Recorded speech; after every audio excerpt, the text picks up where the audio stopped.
नहीं बहुत ही सुंदर केक रो गोटे रेसिपी। नमस्कार, मु लीनु आपण मानक स्वागत करुच्ची आपण मानकर ही यूट्यूब चैनल को। तेबे चलतु देखि नबा आजिकर डिजाइन केमती बना हेबो। तापाई मु नेइछि एठी गोटे केक बेस आ टर्न टेबल ता ऊपरे मु टिके किछि क्रीम दे देबी। ता ऊपरे आमे केक रो बेस को नै जिबा। केक रो बेस एठी चिपकी जिवो अटैच हे जिवो। सो ता ऊपरे आमे सुगर सिरप दबा। मु आगो वीडियो रे भी कहि जे सुगर सिरप इक्वल चीनी इक्वल पानी को नी की फुटे नियंतु किंबा न फुटेले भी ताको एमती नॉर्मल मिक्स करके यूज करि नियंतु ताले हे गला हमर इजी सुगर सिरप। एबे मु नउची व्हिप क्रीम रो रेसिपी आपन को डिस्क्रिप्शन बॉक्स रे लिंक मिली जिवो किंबा आपन प्रीवियस वीडियो जाई की चेकआउट करि परिबे। एटी मु पैलेट नाइफ नहीं एटी मु ताको भल भाबरे पूरा शार्प एज करि नउची गोटे भल से लेयर बने नउची केक रो। केक उपरे क्रीम रो आउ एठी आपण चेरी यूज करि परिबे स्प्रिंकल्स यूज करि परिबे मझिरे आहुरी टेस्टी लागिबा पई। मु एठी नॉर्मल नेउची सेकंड बेस मु एठी नै गली एमती मु तीनटा बेस नैची तो तीनटा हमें अटैच करि नबा।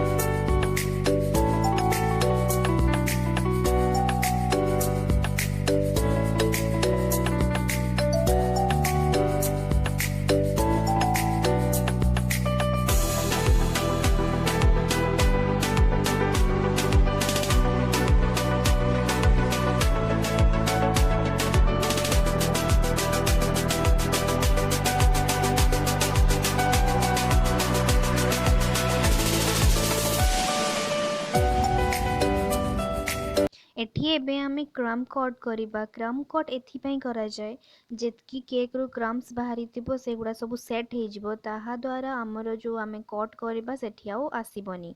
एठी मु नेइची विजन कोल्ड ग्लेज जेटा कि नेचुरल कोल्ड ग्लेज। एटा होची मार्केट रे अवेलेबल हुए आउ होची यार मु 2 टेबल स्पून नेइची आउ सेठी मु गुटे टेबल स्पून वाटर मिसेइकरी माने पानी मिसेई ताको मु भल भाबरे मिक्स करि नेबी। गोटे भल मिश्रण बनै नबा आउ एटा मु ता ऊपर यूज करिबी। आपको बहुत भल भाव में फेंटी नियंतु ताहा द्वारा पानी आउ ग्लेजटा भल से मिसी जिवो भल भाव में बहुत माने गोटे पेस्ट भलिया हे जिवो। एटा डायरेक्ट यूज करि पारिबो कि पारिबे। मु एटा डायरेक्ट यूज करू नै कारण एटा बहुत ही मींस हेवी थाए थिक थाए। तो एठी मु रेड कलर यूज करिछि रेड रो जेल कलर आपण एमती नॉर्मल वाटर कलर भी यूज करि पारिबे जोटा कि हमर फुल बेस वाटर कलर रहउछि।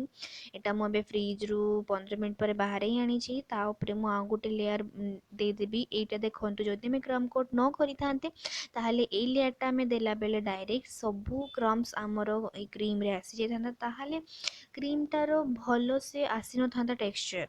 तो एटा में भल से पैलेट नाइफ रे स्क्रैपर यूज करके स्मूथ करि नेबा।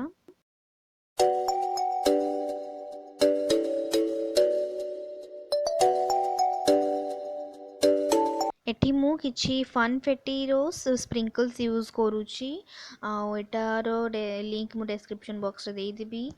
ता साइड रे मु गोटे बॉर्डर बनै नउची।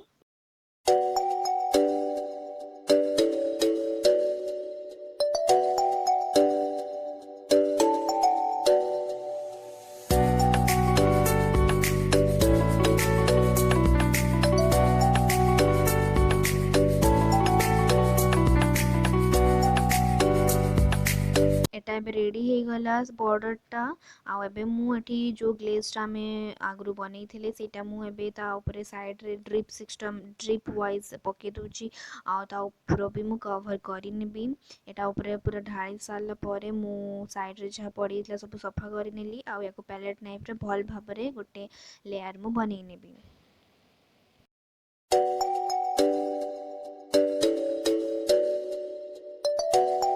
तो एठी मु नेइची गोटे नोजल आ सेठी मु व्हाइट व्हिप क्रीम नेइची आ सेठी मु गोटे बहुत सुंदर डिजाइन बनाउची जोटा कि हमर स्विल डिजाइन कुहा जाय। एठी मु स्विल नोजल नेइची तार लिंक मु डिस्क्रिप्शन बॉक्स रे नेबी देई देबी। आपन को जहाँ भी जिनस दरकार थिबो किनिबा पई आपन से डिस्क्रिप्शन बॉक्स रे जाई लिंक रू क्लिक करके परचेस करि परिबे।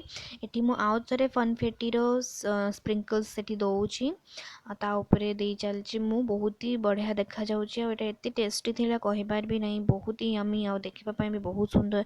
जदि आपनको मो वीडियो भल लागिथिबो लाइक करंतु, शेयर करंतु, सपोर्ट करबा पई सब्सक्राइब बटन को क्लिक करंतु, ता साइड रे बेल आइकन को भी क्लिक करंतु।